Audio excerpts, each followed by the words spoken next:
Hello friends, welcome back to Deepa ಸವಿರುಚಿಯ ಸೊಬಗು. Friends, ನಾನಿವತ್ತು ತುಂಬಾ ಆರೋಗ್ಯಕರವಾದಂಥ ಕರಿಬೇವು ಚಟ್ನಿ ಪುಡಿ ಯಾವ ರೀತಿ ಮಾಡ್ಕೊಳ್ಳೋದು ಅಂತ ತೋರಿಸ್ತಾ ಇದ್ದೀನಿ. ಕರಿಬೇವಿನ ಸೊಪ್ಪು ನಮ್ಮ ಕಣ್ಣಿಗೆ ಕೂದಲಿಗೆ ತುಂಬಾ ಒಳ್ಳೆಯದು ಫ್ರೆಂಡ್ಸ್.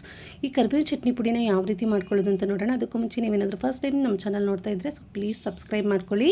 ಸೊ ಬನ್ನಿ, ತಡ ಮಾಡ್ದೇ ಶುರು ಮಾಡೋಣ ಯಾವ ರೀತಿ ಮಾಡೋದು ಅಂತ. ಮೊದಲಿಗೆ ನಾನು ಒಂದು ಪ್ಯಾನ್ ಬಿಸಿ ಇಟ್ಕೊಂಡು ಅದಕ್ಕೆ 1 ಕಪ್ ಆಗೋಷ್ಟು ಫ್ರೆಶ್ ಕರಿಬೇವಿನ ಸೊಪ್ಪನ್ನು ಹಾಕ್ಕೊಳ್ತಾ ಇದ್ದೀನಿ.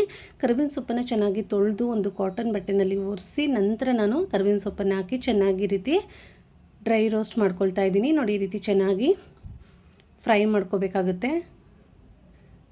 ಗರಿ ಗರಿ ಹಾಕಬೇಕು ಎಲೆಗಳೆಲ್ಲ. ಸೊ ಅಲ್ಲಿವರೆಗೂ ಮೀಡಿಯಮ್ ಫ್ಲೇಮಲ್ಲಿ ಇಟ್ಕೊಂಡು ಚೆನ್ನಾಗಿ ಈ ರೀತಿ ಫ್ರೈ ಮಾಡ್ಕೋಬೇಕು. ನೋಡಿ, ಕೈಯಲ್ಲಿ ಮುಟ್ಟಿದ್ರೆ ನಮಗೆ ಎಲೆ ಈ ರೀತಿ ನೀಟಾಗಿ ಪುಡಿ ಆಗಬೇಕು. ಸೊ ಇಷ್ಟಾದರೆ ಸಾಕಾಗುತ್ತೆ. ಇದನ್ನು ಇವಾಗ ಒಂದು ಪ್ಲೇಟ್ಗೆ ಎತ್ತಿಟ್ಕೊಂಡು ಅದೇ ಪ್ಯಾನ್ಗೆ 1 ಟೀ ಸ್ಪೂನಷ್ಟು ಕುಕ್ಕಿಂಗ್ ಆಯಿಲ್ ಹಾಕ್ಕೊಂಡಿದ್ದೀನಿ. ಆಯಿಲ್ ಚೆನ್ನಾಗಿ ಬಿಸಿ ಆದಮೇಲೆ 1 ಟೀ ಸ್ಪೂನ್ ಕಡಲೆಬೇಳೆ, 1 ಟೀ ಸ್ಪೂನ್ ಉದ್ದಿನಬೇಳೆ, ಹಾಗೆಯೇ 1 ಹಿಡಿಯಷ್ಟು ಕಡಲೆಬೀಜ ಮತ್ತು 1 ಟೀ ಸ್ಪೂನ್ ಜೀರಿಗೆ, 8 ರಿಂದ 10 ಎಸಳು ಬೆಳ್ಳುಳ್ಳಿ ಹಾಕ್ಕೊಳ್ತಾ ಇದ್ದೀನಿ. ಬೆಳ್ಳುಳ್ಳಿ ಎಲ್ಲ ಹಾಕ್ಕೊಂಡು ಚೆನ್ನಾಗಿ ಎಣ್ಣೆಯಲ್ಲಿ ಫ್ರೈ ಮಾಡ್ಕೋಬೇಕು. ಬೇಳೆ ಎಲ್ಲ ಚೆನ್ನಾಗಿ ಗರಿ ಗರಿ ಆಗೋವರೆಗೂ ಫ್ರೈ ಮಾಡಿ ನಂತರ 1/4 ಕಪ್ ಆಗೋಷ್ಟು ಒಣಕೊಬ್ಬರಿ, ಹಾಗೆಯೇ ಸ್ವಲ್ಪ ಹುಣಸೆಹಣ್ಣು ಮತ್ತು 1/4 ಟೀ ಸ್ಪೂನಷ್ಟು ಹಿಂಗನ್ನು ಸೇರಿಸಿ ಚೆನ್ನಾಗಿ ಈ ರೀತಿ ಫ್ರೈ ಮಾಡ್ಕೋಬೇಕು. ಒಂದು ಒಳ್ಳೆ ಪರಿಮಳ ಬರಬೇಕು ನಮಗೆ. ಸೊ ಅಲ್ಲಿವರೆಗೂ ಈ ರೀತಿ ಚೆನ್ನಾಗಿ ಫ್ರೈ ಮಾಡಿಕೊಂಡು ನಂತರ ಇದನ್ನೆಲ್ಲ ನಾವು ಒಂದು ಪ್ಲೇಟ್ಗೆ ಸರ್ವ್ ಮಾಡಿ ಪೂರ್ತಿಯಾಗಿ ತಣ್ಣಗಾಗೋದಕ್ಕೆ ಬಿಡಬೇಕಾಗುತ್ತೆ. ನೋಡಿ, ಇದು ಪೂರ್ತಿಯಾಗಿ ತಣ್ಣಗಾಗಿದ ನಂತರ ನಾವು ಪುಡಿ ಮಾಡ್ಕೋಬೇಕು.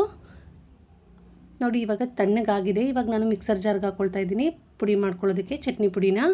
ಸೊ ನಾನಿಲ್ಲಿ 1 ಟೀ ಸ್ಪೂನಷ್ಟು ಹುರ್ಗಡ್ಲೆ ಕೂಡ ಸೇರಿಸ್ಕೊಂಡಿದ್ದೀನಿ. ವಿಡಿಯೋ ಸ್ಕಿಪ್ ಆಗಿದೆ. 1 ಟೀ ಸ್ಪೂನಷ್ಟು ಹುರ್ಗಡ್ಲೆ ಕೂಡ ಹಾಕ್ಕೊಳ್ಳಿ. ಹಾಗೆಯೇ ಖಾರಕ್ಕೆ ನಾನು 3/4 ಟೀ ಸ್ಪೂನಷ್ಟು ಚಿಲ್ಲಿ ಪೌಡರ್ ಹಾಕ್ಕೊಳ್ತಾ ಇದ್ದೀನಿ. ರುಚಿಗೆ ತಕ್ಕಷ್ಟು ಉಪ್ಪು ಮತ್ತು ಸ್ವಲ್ಪ ಬೆಲ್ಲನ ಸೇರಿಸಿ ತರಿಯಾಗಿ ನಾವು ಗ್ರೈಂಡ್ ಮಾಡ್ಕೋಬೇಕಾಗುತ್ತೆ. ನೋಡಿ, ಈ ರೀತಿ ತರಿಯಾಗಿದ್ರೇ ಈ ನಮ್ಮ ಚಟ್ನಿ ಪುಡಿ ನಮಗೆ ಟೇಸ್ಟ್ ಜಾಸ್ತಿ ಆಗುತ್ತೆ. ಸೊ ಫೈನಾಗೆಲ್ಲ ನೀವು ಪೌಡರ್ ಮಾಡ್ಕೊಳ್ಳೋಕೆ ಹೋಗಬೇಡಿ. ಸ್ವಲ್ಪ ತರಿಯಾಗಿರಲಿ, ಆವಾಗಲೇ ರುಚಿ ಜಾಸ್ತಿ ಆಗುತ್ತೆ. ಈ ಚಟ್ನಿ ಪುಡಿನ ನೀವು ಬಿಸಿ ಅನ್ನಕ್ಕೆ, ಚಪಾತಿಗೆ, ರೊಟ್ಟಿಗೆ ಯಾವುದಕ್ಕೆ ಹಾಕ್ಕೊಂಡ್ರೂ ತುಂಬಾ ಚೆನ್ನಾಗಿರುತ್ತೆ. ನೋಡಿದ್ರಲ್ಲ ಫ್ರೆಂಡ್ಸ್, ಆರೋಗ್ಯಕರವಾದ ಕರಿಬೇವು ಚಟ್ನಿ ಪುಡಿ ಯಾವ ರೀತಿ ಮಾಡೋದು ಅಂತ ನೀವು ಕೂಡ ಟ್ರೈ ಮಾಡಿ. ನಿಮಗೆ ಹೇಗೆ ಬಂತು ಕಮೆಂಟ್ ಮಾಡಿ. ವಿಡಿಯೋ ಇಷ್ಟ ಆಗಿದ್ರೆ ಲೈಕ್ ಮಾಡಿ, ಶೇರ್ ಮಾಡಿ, ಸಬ್ಸ್ಕ್ರೈಬ್ ಮಾಡ್ಕೊಳ್ಳಿ. Thank you for watching. Bye bye.